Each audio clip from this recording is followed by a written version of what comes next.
Okay,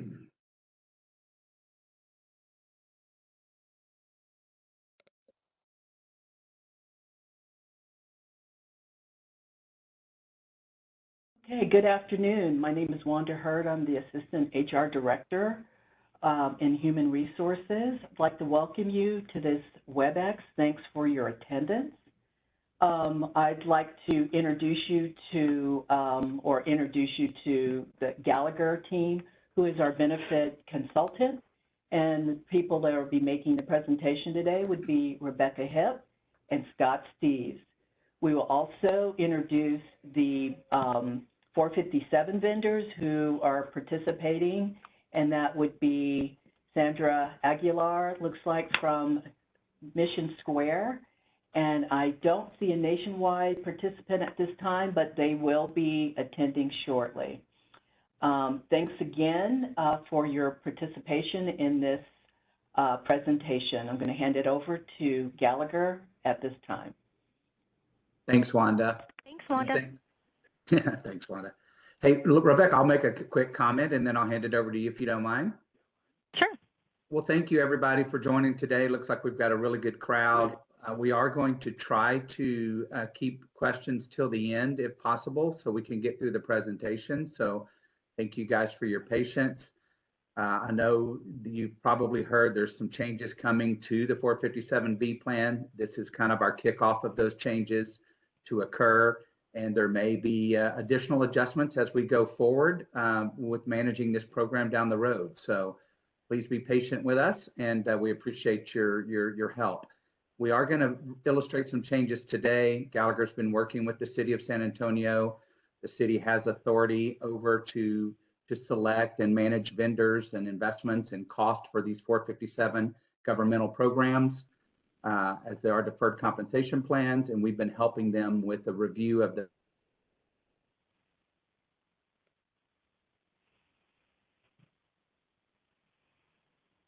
Oh, did we lose him? Well, we've been helping. I can continue that thought. We've been helping the city with the review of this plan, and I think what we're going to talk about today is just the results of that review.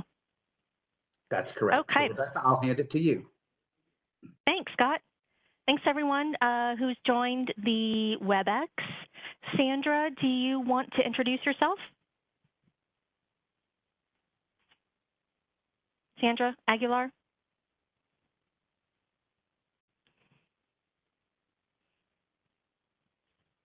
You're muted. There you go. Mute. Okay, there we go. Sorry, these technical issues. So my name is Sandra Aguilar. I am with Mission Square Retirement Corporation, and I will be, answering any kind of questions that you might have at the end of this session. Thank you. And Jaime, do you want to do an introduction for yourself from Nationwide? Yes, this is Jaime Morales. I am with Nationwide Financial. I am your representative for anything on the Nationwide side. Please feel free to reach out to me. If you have any questions about your Nationwide plan, I have a partner who's Janice Wong. You all may be familiar with her. She's been here a little longer than I have, about 13 years, and I've been here about a year and a half, but I have been in the business about 32, 33 years. So reach out and let me know if I can help in any way. Thank you very much. Great, thanks. And for everyone on the WebEx, the contact information for the individual representatives from Mission Square and Nationwide are included in the presentation, but they're also included in all of the educational materials that have been distributed out, including the guide that was sent out in the regular mail. So we'll make sure that if you need it, you have that information available to you so you can reach out to them at any time.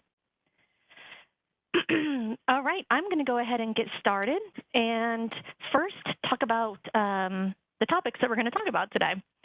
So we have an enhancement to the plan design, and that is the addition of Roth deferrals. We'll talk about the investment option changes that are coming up at the end of this month. We'll review the plan fees that are occurring also at the end of the month, and then maybe some next steps that you as participants in the plan might want to take. So first, for the addition of Roth deferrals, this will be effective for your first pay period in August. And what this does is it allows you some flexibility for your contributions into the 457B plan. Currently, you have traditional before tax contributions available to you, where you make a contribution into the plan, you don't pay your tax on that until you take that contribution out. You pay tax on all of those distributions, including the earnings you made on those original contributions to the plan. Roth after-tax contributions are a little bit different, and it's just like it sounds, it's after tax. So you pay your tax on the contribution before it goes into the plan. So of course, when you take that money out, you don't pay tax on it then. But also, all of the earnings grow on this money. And if it's in there for at least 5 years and you withdraw it after the age of 59.5, all of those earnings are tax-free. That's a huge benefit because if you look at your retirement savings, at the time you retire, most of that money is earnings. It's not always the principal you put in. So speak with a representative from Nationwide or Mission Square. There are tools out on the vendor websites to help you determine which one might be best for you. You can do one or the other, or you can do a combination of both. As long as you don't exceed the IRS maximum for 2023 of $22,500, you can put in pre-tax, Roth, after-tax, combination of anything that you'd like. In order to change your contribution to take advantage of these Roth contributions, you need to go out to the Mission Square or Nationwide website, whichever vendor you're participating with, and change your deferral there. That will be fed back to the city. The next change that I want to talk about are the investment option changes. These will be made available to you at the end of the month. And what we've done as a part of these changes is really evaluate your current investment offering and make sure that what we are offering to you as participants in the plan are best of the best in class performance, best in class fees. And we really just want to make sure that we have an ideal lineup of funds for participants to choose from across a variety of different asset classes, and make it not confusing, right? We have to remember that there are over 10,000 people participating in this plan. So one of the responsibilities of the city is to make sure that the investment options that are offered within this plan are appropriate for every single one of them, and that's a challenge. So for the vast majority of you, this investment lineup is going to do a great job, and it was described in the upcoming changes guide that everyone was sent in the mail, but the new fund lineup is also listed here. Again, this is effective at the end of the month, July 28th. Regardless of whether you're in the Mission Square plan or with Nationwide, this will be the fund lineup that's available to you either way. A couple of things are not changing. If you're in a Mission Square Plus fund right now, you'll still stay in that Mission Square Plus fund. If you're in one of the Nationwide fixed accounts, you will still stay in that Nationwide fixed account. And then down here in the very bottom, there's something called a Mission Square Retirement and Income Advantage Fund. This is a lifetime income fund. If you are in that fund today, you will stay in that fund after July 28th. For the rest of the funds, they are changing. We've got a really good mix of bonds. We have an index, an actively managed, and also an inflation-protected securities bond fund available. On the stock side, we have a very good mix of both U.S. and international investments, index funds for those of you that like index investing, and then we also have actively managed funds in those areas where it makes sense. And of course, kind of the base or the foundation of any retirement program in today's age is asset allocation investments. And these are your target date funds. So really, regardless of whatever type of plan you're in, whether it's a governmental 457 or you came from the corporate side and you had a 401k or you had a 403b, target date funds are very, very popular. And that's because it's an autopilot for you. So you would choose the fund that has the date closest to when you want to retire. You could put all of your contributions into that fund, and that fund will manage that money and invest it according to your age and how risky you can be. And then as you get closer to the age of retirement, that fund changes over time and it becomes more and more conservative over time. So if you know you're not the type of person that might make an appointment with one of the representatives, or you're not really wanting to do a lot of research and look at the different individual funds that are available to you and pick and choose your own mix, those asset allocation target date funds might be for you. They are actually really popular across the board. Within your guide, the upcoming changes guide that everyone received through the mail, and you'll also, if you have misplaced yours or you didn't see it, you'll receive an emailed copy of that later this week from your HR team. Within that guide is a mapping strategy, and that will show you what funds from Nationwide and Mission Square, the current fund lineup, and how they will map over into these new funds. So you want to make sure you take a look at that guide and look at that mapping strategy so you're aware of how your money will move over into the new funds.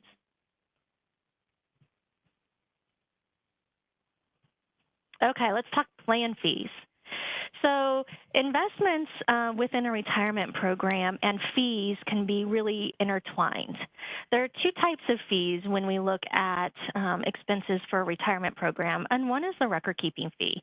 This is the fee that Mission Square and Nationwide charge to record keep and administer your money in their trusts, right? So for the website, for the folks that come and visit you, for all of your statements, all of that work that's done, there's a fee for that. And then there's also an investment fee or an expense ratio. So you as the investor, you choose what investment option you want to invest in. That fund has a fee.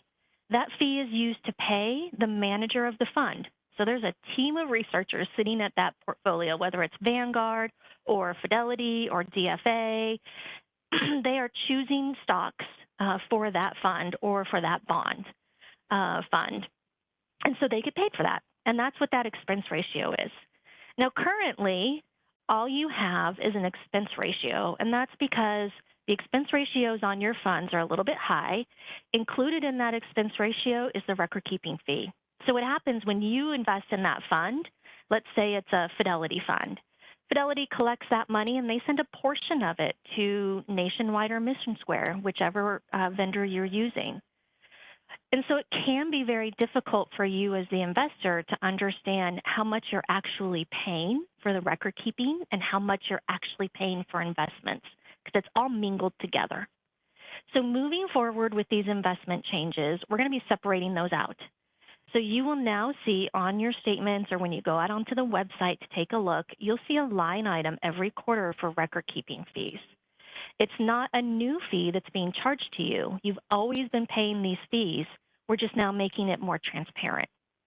And then you can be assured that whatever the expense ratio on the fund that you're investing in is, that money is only being paid for the investment management of that fund. None of it is being shared with Mission Square or Nationwide. The information about fees is in that guide. You also, for the funds and the expense ratios, you can go out to Mission Square and Nationwide and get a ton of information about all of your funds. The fees are here, though. They're substantially the same. We call it 4 basis points, or 0.45%. For Mission Square, Nationwide is 0.40. It's a very small margin, so what we're hoping here is that you've got the same fund lineup. What you really want to do is visit with your Nationwide reps, visit with the Mission Square reps. They offer different services and websites and different representatives. Find the group that you like to work with the best, because there's really no difference in the expenses and the funds now. And then I did put an illustration in here about how fees can really affect your retirement program over time. So if you're contributing $250 a month over a 20-year time period, the expenses that you would pay today, which is on average about 16 basis points, that's your record-keeping fee, and on average what the fee is with the new fund lineup, would be about $2,100 over that 20-year time period. The average of what the fees are today is closer to 60 basis points, or 0.60%, and that's about $7,700. So you can see, even though we're talking about extremely small percentages, they can add up over time. So it's very important that we keep an eye on that and that we put in front of you the least expensive funds that we can. So next steps. I talked about this a little bit earlier with the funds. Take a look at what your mapping is within that guide. There's some pictures from the guide. What you will see on this example for Nationwide is the current fund is listed on the left, the ticker for that fund, the expense ratio for that fund, and then on the right is the new fund that the money will be mapped to, that ticker and that expense ratio. So you can do a comparison of where you are to where you're going to go. Also, go out to the vendor websites. There's some really cool savings calculators, also paycheck calculators. So if you're interested in doing Roth contributions, you can see how those after-tax contributions into the plan would affect your take-home pay. There are risk tolerance quizzes. So if you just don't have any idea on how to invest and you maybe want to do it yourself, you can take some quizzes to figure out what type of investor you are. Are you really aggressive, very conservative? Just really learn about what you're invested in. But I will say, if you do nothing, your contributions will continue as they are today. Your existing money will map over to the new contributions, and then future contributions will go into those new funds as well. So if you do nothing, it will continue on, but you will have those new funds in the plan.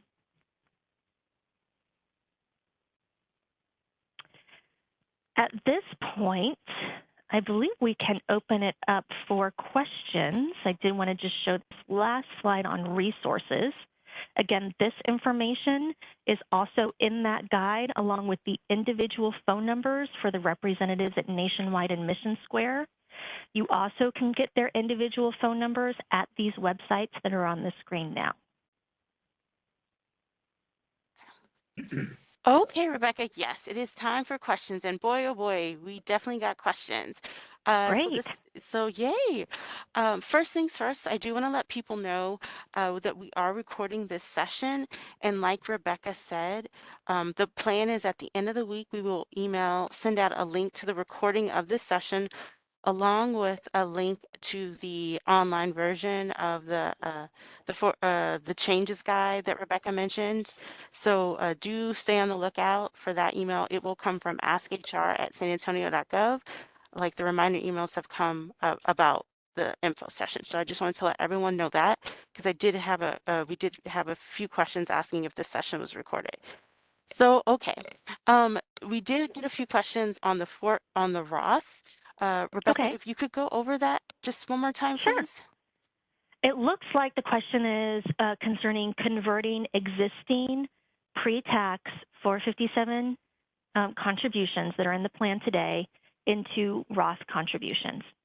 So one thing I do want to point out, these Roth contributions into your 457B plan, these are not Roth into an IRA. They're different.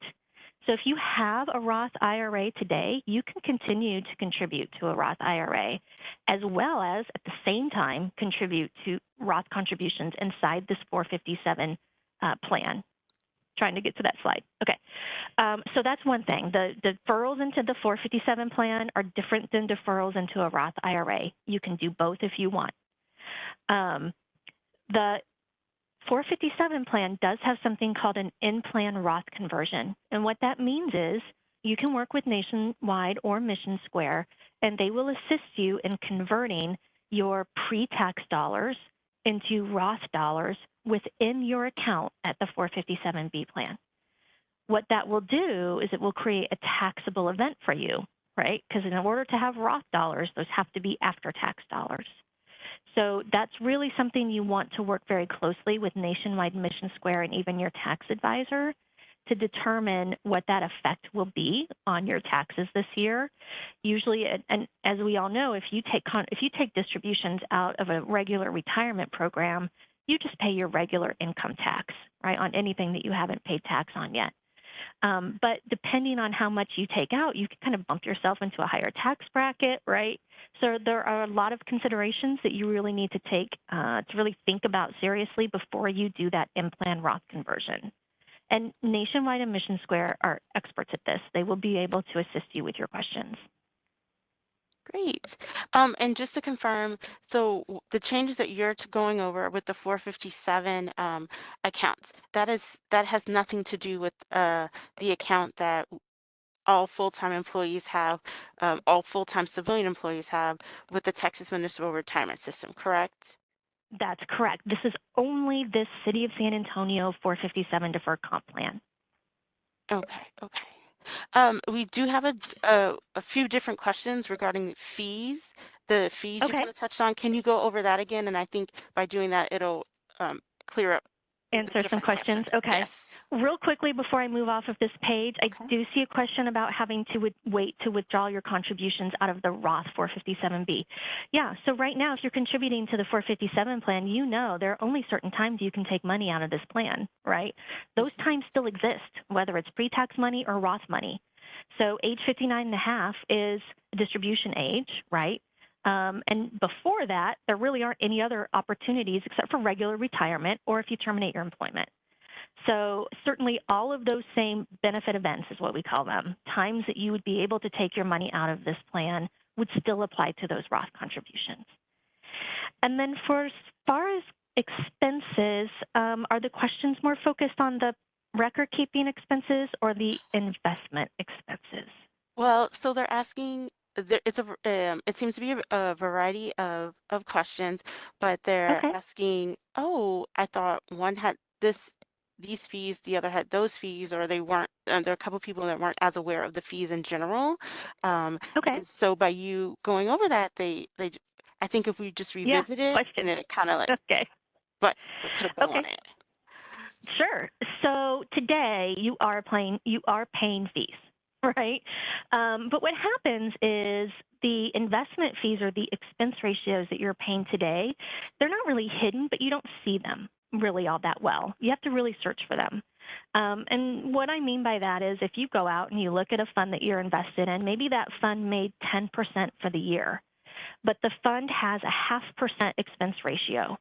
You as the investor don't get credited with 10%. You get credited with 9.5% because that other 0.5% is withheld by the fund company, and they use that to pay themselves. And also in this instance, they send a portion of it to Nationwide or Mission Square to pay for their fees. And so you know if you're looking at what the expense ratio is for that fund, you know that you've paid 0.5% in expenses for that fund.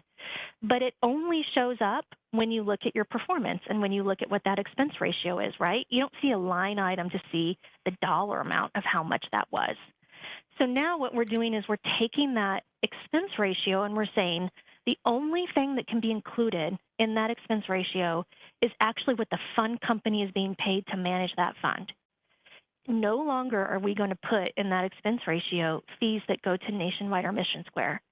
Because when that happens, every fund company collects a little bit different, right? And it can end up being everybody's paying a little bit different for the record keeping fees. So this really pulls all those fees out, and you as investors really get to direct what you're paying for investing in this plan by choosing and picking your own investment options from the lineup. And then on top of that, depending on which vendor you're using, you would pay the record keeping fee, which is about 4 basis points or 4.5 basis points for each. So everybody is going to be paying the same record keeping fee if you're at Nationwide. Everybody's paying the same record keeping fee if you're at Mission Square. And then the only thing that you have to worry about is what your fees are for the funds themselves. Does that make sense? Yes. Okay. So I have seen it a couple of times. Would someone mind going over again who Gallagher is, the relationship to the city, and Yeah. then kind of what brought on these improvements? Okay. Scott, I think you might be a great person to answer those questions if he's still with us. Yes, certainly. I am here. I'm sorry. I think I froze earlier when I was trying to do an intro, so I might freeze again. So somebody let me know. Yeah. So Okay. so Gallagher, we're an independent third-party consulting firm. that consults on a variety of things, property and casualty risk, employee benefits, as well as retirement and investments. And in this case, we're engaged with the city independently. We're not paid for by the plan or any record keeping fees or any investment fees from any of the fund managers or record keepers. So we're completely agnostic and independent. And we've engaged with the city to do a review over the last few months of these programs, which is becoming pretty widely common in the industry, not only in the for-profit and not-for-profit, but also in the public sector, to have these plans looked at the plan sponsor level and review them for fees and investment performance. And so we've done that with the city over the last few months and have found that we can drastically improve the fee structures for both the record keeping fees as well as the investment management expenses. And the city has elected to engage in those recommendations, and that's what you're seeing here today. So Gallagher is a publicly traded company. We're a very large firm that's also domestic as well as global. And myself and my team, Rebecca and I have been working together 17 years here at Gallagher. And I'm not sure about Rebecca, but I've been in this business for over 30 years. And this is all that we do, is work with qualified retirement plans for public sectors, governments, non-governments, hospitals, as well as other not for-profit corporations. Great. So we are engaged ongoing. We will continue to review these fees on an ongoing basis. It was mentioned on one of the prior slides. We monitor these investments after the fact on an ongoing basis, and we will be, these investments may change. We may add to them. We may take some away if they ever underperform, and we will always make sure that you have low-cost, best-in-class investments within your programs. Thank you. Thanks, Scott. Thank you so much. I do want to add, we have a little bit of time. There's a few questions left, but I will add to what Scott said in that we understand this is a big change and that changes like this haven't happened before with this plan. I don't want to make light that this is going to be easy. I do really want to encourage you to take a look at those new investment options. We wouldn't be putting them in front of you if they weren't really good historical performing funds at an extremely low cost. You really do now have best in class for a plan. For a city of your size, it really is a very nice lineup, a great fee structure. So I really encourage you to take a look at those. We would not be putting in funds that had really poor performance compared to what you had before. We certainly are very sensitive to the fact that this is your money, it's retirement money, and we want to make you as comfortable as we can about the changes. So I see that some questions are being asked about maybe this small fee for managed accounts. So Mission Square and Nationwide each have a program. It's a managed account program, and you may be enrolled in that. And that program, you pay a small fee for that, and Mission Square and Nationwide then provide you with investment advice and recommendations to how you can invest your money within the fund lineup. That hasn't changed. So if you're enrolled in that program, you're still going to be enrolled in that program, but the recommendations and the fund lineup that they've put you in within that program will change according to the new fund lineup, right? So if you were in Fund A before and Fund A is going away and it's being replaced by Fund B, you're going to be in Fund B, whether you're in that managed account program or not. But that managed account program will continue on. I would encourage you, if you're in it, to just go out to the website, take a look and see how it's doing and meet with a representative, and they can also help explain how these changes will affect that program. Also, Rebecca, we have a question. People are wanting to know, well, can they log into Mission Square Nationwide website now and make the change to the new to one of the new funds, or do they have to wait until, or is it too soon for that? Can you go over the mapping and how it's going to be handled again? Sure. So these funds, so your current existing lineup will be available through July 28th, which is a Friday. And when you invest in a retirement program, all of those contributions and changes and things with investments, they settle at the end of the market day. So at the very end of the market day on the 28th, all the money will come out of that existing fund and it will go into the new fund. and you will see that posted on the website.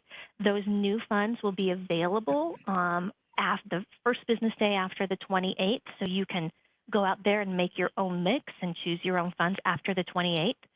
What you can do before the 28th is you can look at the mapping strategy and you can see how your money is going to be mapped over into the new lineup. And if you don't like how it's going to map over, you can move your money around in the existing funds until it gets to a place where you like how it maps over.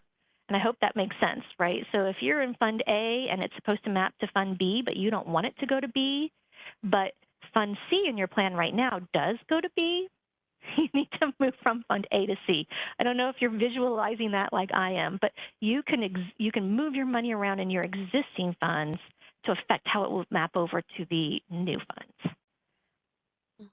Great. I do see a question about dividends. What I will say is that you don't pay capital gains or losses on earnings within a retirement program like this.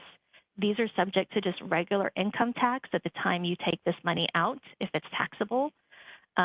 So there aren't going to be any fees given to you on any sort of reporting platform, dividends or otherwise, because you don't pay capital gains or losses within a retirement program like this. Mm-hmm. We do have a couple of questions where people are wanting or seeking one-on-one guidance, either on picking a fund or which investment within the platform, the vendor, or they just kind of want some better guidance. And you can do that by making an appointment with Nationwide or with Mission Square. They can have those one-on-one. You can schedule those one-on-one appointments to either figure out kind of what investment option is best for you, or to go over your existing account. So I did want to put that out there. Yes, absolutely. Like I said, if you go to Mission Square or Nationwide websites, they, especially in the guide, I know Nationwide and I believe Mission Square as well, they have personalized websites for you. So it's on the last page of the guide, and so that's where the phone numbers for the individuals are listed, personalized websites for the City of San Antonio plan.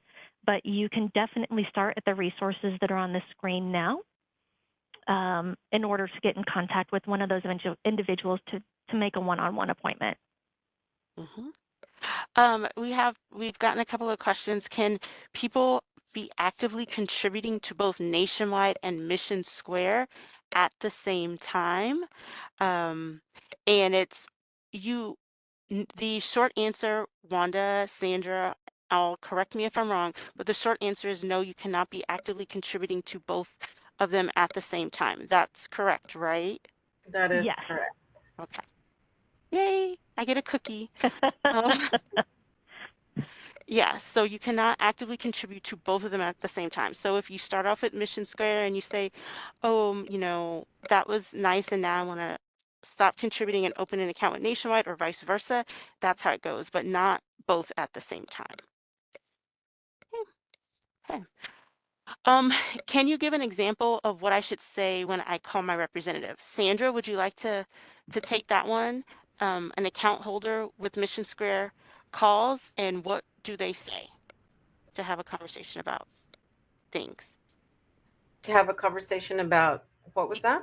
So an employee was asking, can you give me an example of what I should say when I call the 457 rep? I'm going to assume to talk about the changes, or maybe to talk about what they've invested in. Okay, well, I mean, we are here to help explain how it is going to be mapped over.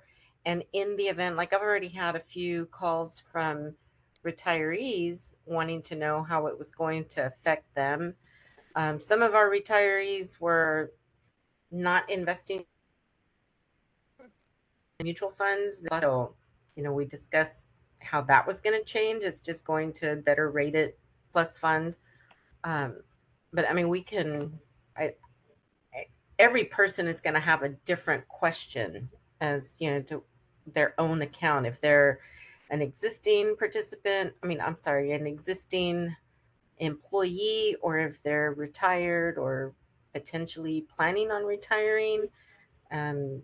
So we would just have to answer the questions individually according to what their question was. I will tell you, if a person is already one of our members, if they log into their account in the overview section, overview page, at the very bottom of that first screen, you'll have contact information for myself, Sally, and for Roland.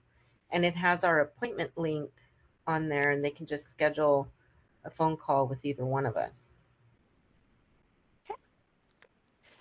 Thank you. And Jaime from Nationwide, did you want to weigh in on that at all?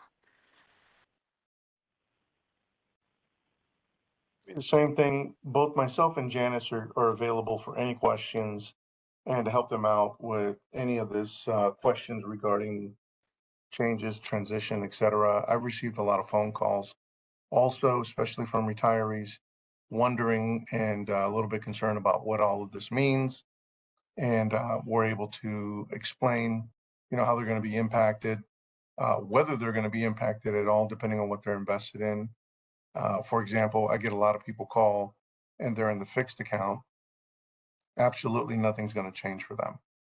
I mean, if you're not invested in any of the funds, then obviously there's not going to be any change to you. You're still going to be in the fixed account. It's going to be 100% the same. Nothing to worry about. If they are fully invested, then I can go over, what the mapping means and go over what funds may change for them, et cetera. So both myself and Janice are here to help with any of those questions. Okay. So one of the questions I'm seeing, people are wanting to know, are there going to be any new fees being charged because of the switch to the new funds? No, there's no fee for switching funds. Even in the past and even moving forward, you're able to make changes to the way that your money's invested within the plan without a fee. So no, there's not any additional fees being added. Okay, great. Wow, the Ross, people are really excited about that. So I see a question, and Good. so someone just wanting to make sure that they understand the changes, that they can continue to contribute to their pre-tax plan and do the Roth, the post-tax Yes, but Roth. keep in mind that your total contributions to the 457 cannot exceed those annual IRS limits. And for 2023, that annual limit, if you're 50 and under, is $22,500, right? If you're 50 and older, you have the catch-up contribution, an additional $7,500. So that $22,500 can be all pre-tax, it can be all Roth, it can be a combination of both, but you cannot exceed that $22,500 with your contributions into the 457B plan. Okay. Another question. I'll just put these two together. Are the fees paid monthly, and when should they expect to see the new fee structure on their statement? So the fees are annual. Those are annual fees that we showed. They are collected, and you'll see them quarterly on your statement, right? So if your fees are that 4 basis points, you want to divide that by 4. That's the amount that you'll see come out of your accounts on a quarterly basis. With the Roth, that's part of the changes. That's the new. That's part of the new. The improvements. So at that point, so would they be able to open the Roth? They wouldn't be able to open the Roth until after the new changes go into effect. Right. So Roth is going to be available if you go out to the Mission Square and Nationwide website.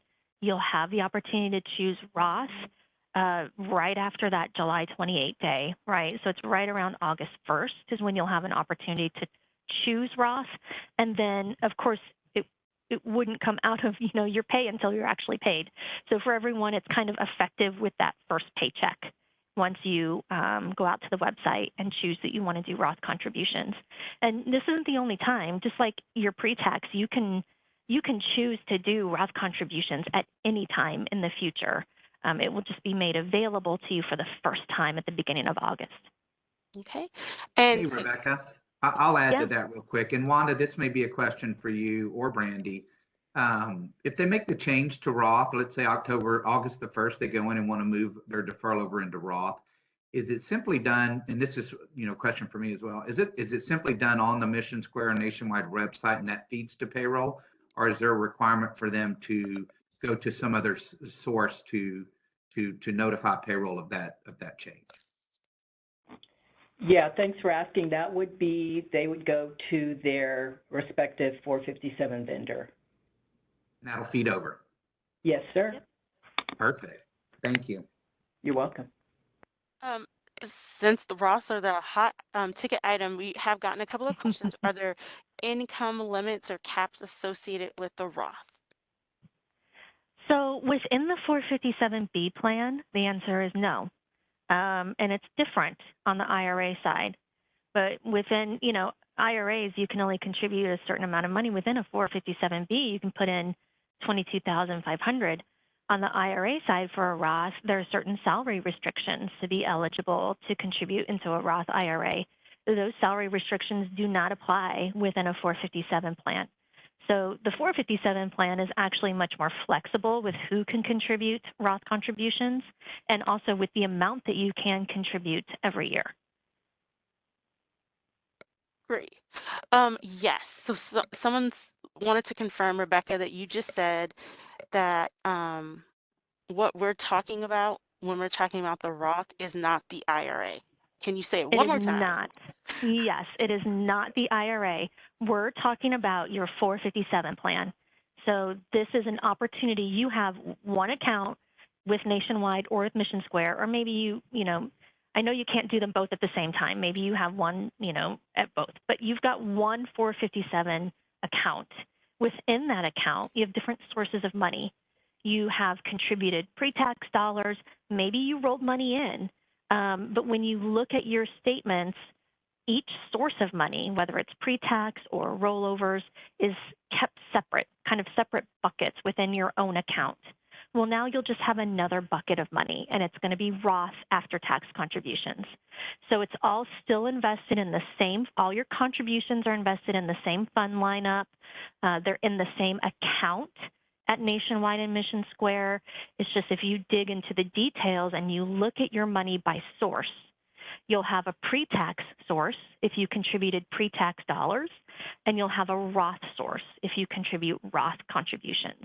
And the reason for that clearly is that Mission Square and Nationwide have to treat this money very differently, right? They can't commingle it. They've got to know how much was after tax and how much was pre-tax. So two different types of money, but still within the same account within the 457 plan.